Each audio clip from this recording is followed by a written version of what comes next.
अस्सलाम वालेकुम friends. Topic start करने से पहले मैं आप सबसे कहूँगी कि आप मुझे इंस्टाग्राम और फेसबुक पे भी फॉलो कर सकते हैं, उसका लिंक डिस्क्रिप्शन में मैं दे दूँगी। तो हम अपना टॉपिक स्टार्ट करते हैं। आज का जो टॉपिक है वो काइनेसोलॉजी की बुक से ही है, the principle of exercise therapy. और इस बुक का जो चैप्टर 2 है उसमें से मैंने ये टॉपिक लिया है। चैप्टर 2 में सबसे पहले हमारे पास आ जाते हैं बॉडी लेवर, फिर हमारे पास टाइप ऑफ मसल कॉन्ट्रैक्शंस आ जाते हैं। टाइप ऑफ मसल कॉन्ट्रैक्शन पे मैंने एक वीडियो बनाई हुई है जिसमें एगोनिस्ट, एंटागोनिस्ट, सिनर्जिस्ट ये सब मैंने डिस्कस किए हुए हैं।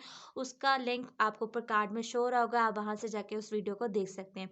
तो हम अपना लेक्चर अब स्टार्ट करते हैं। आज के जो टॉपिक हैं वो है pattern of movement and timing in movement. ठीक है, अब हर चीज़ का पैटर्न हम पहले देख लेते हैं, पैटर्न ऑफ मूवमेंट होता क्या है। ठीक है, अब हर चीज़ का एक पैटर्न होता है। इस तरह हम कोई भी मूवमेंट कर रहे होते हैं तो उसका भी एक पैटर्न है। ठीक है, अब उस पैटर्न को जैसे भी हम कोई ग्लास उठा रहे हैं, ग्लास उठाने के लिए पानी पी रहे हैं, तो उसमें भी एक पैटर्न फॉलो होता है कि हमने हाथ को एक्सटेंड करना है और फिर उस ग्लास को उठाना है और फिर हमने उसको फ्लेक्शन में लेकर जाना है अपने हाथ को, और फिर हमने उस ग्लास को अपने मुंह में लगा के पानी पीना है। ये हमारा पूरा एक पैटर्न है। ठीक है, अब एक फिजियोथेरेपिस्ट के लिए ऑब्जर्व करना क्यों ज़रूरी है, इन दोनों चीज़ों को एक फिजियोथेरेपिस्ट को ऑब्जर्व करना बहुत ज़रूरी है। वो इसलिए ज़रूरी है, पैटर्न ऑफ मूवमेंट में फिजियोथेरेपिस्ट क्या ऑब्जर्व करेगा, पहले तो आप ये समझो।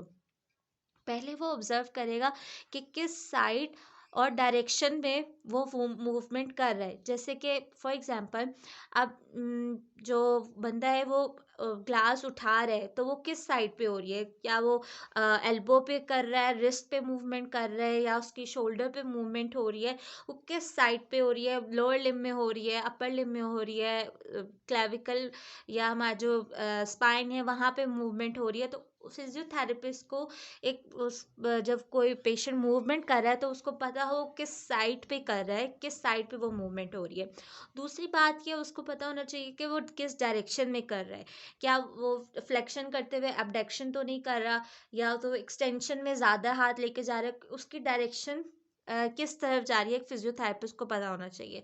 तीसरी बात कि फंक्शनल मूवमेंट क्या होती हैं, वो मूवमेंट जो हमारे जॉइंट्स में हो रही होती हैं through full range of motion engage the stabilising muscles. ठीक है, हमारे पास फंक्शनल मूवमेंट को ही हम मास मूवमेंट कहते हैं।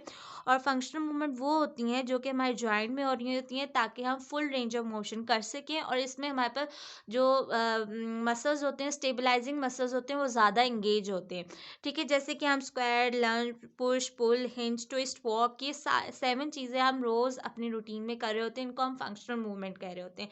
एक फिजियोथेरेपिस्ट को ये मूवमेंट भी ऑब्जर्व करना ज़रूरी है। इन तीनों चीज़ों को, साइड, डायरेक्शन और फंक्शनल मूवमेंट को ऑब्जर्व करना फिजियोथेरेपिस्ट के लिए ज़रूरी है, ताकि उसको पता हो कि पेशेंट का जो वो मूवमेंट कर रहा है वो नॉर्मल तरीके से कर रहा है या कोई उसमें एबनॉर्मलिटी है। ठीक है, अब हम देख लेते हैं timing and movement. Timing and movement में क्या है, timing is a sequence of muscle contraction which take place in the production of movement. इसका क्या मतलब है कि हम जब भी हमारा कोई मसल कॉन्ट्रैक्ट कर रहा होता है तो उसमें कुछ स्टेप्स होते हैं। मसल कॉन्ट्रैक्शन करने के लिए एक स्टेप्स होते हैं, जैसे हम पीछे पढ़ते हुए आ रहे हैं। मैं इस पर एक वीडियो भी बनाऊंगी।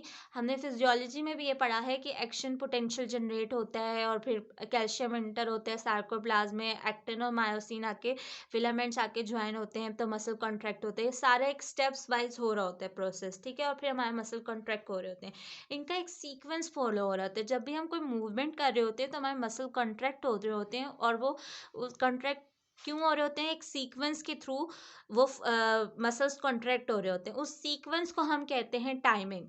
ठीक है, अब वो टाइमिंग को, उस सीक्वेंस को कह रहे हैं हम टाइमिंग, के मूवमेंट में जो वो सीक्वेंस फॉलो हो रहा होता है उसको हम टाइमिंग कहते हैं, टाइमिंग एंड मूवमेंट। ठीक है, the force of each contraction is time. इसका क्या मतलब है कि जब भी हम मसल्स कॉन्ट्रैक्ट हो रहे होते हैं हमारी बॉडी में तो उनमें फोर्स लग रही होती है, मसल्स कॉन्ट्रैक्शन करने की भी एक फोर्स होती है, वो हमेशा टाइम रहती है। जब भी हम, जैसे कि हम फ्लेक्शन कर रहे हैं तो हमारे जो बाइसेप हैं उनमें फोर्स जो लग रही है वो टाइम्ड होगी।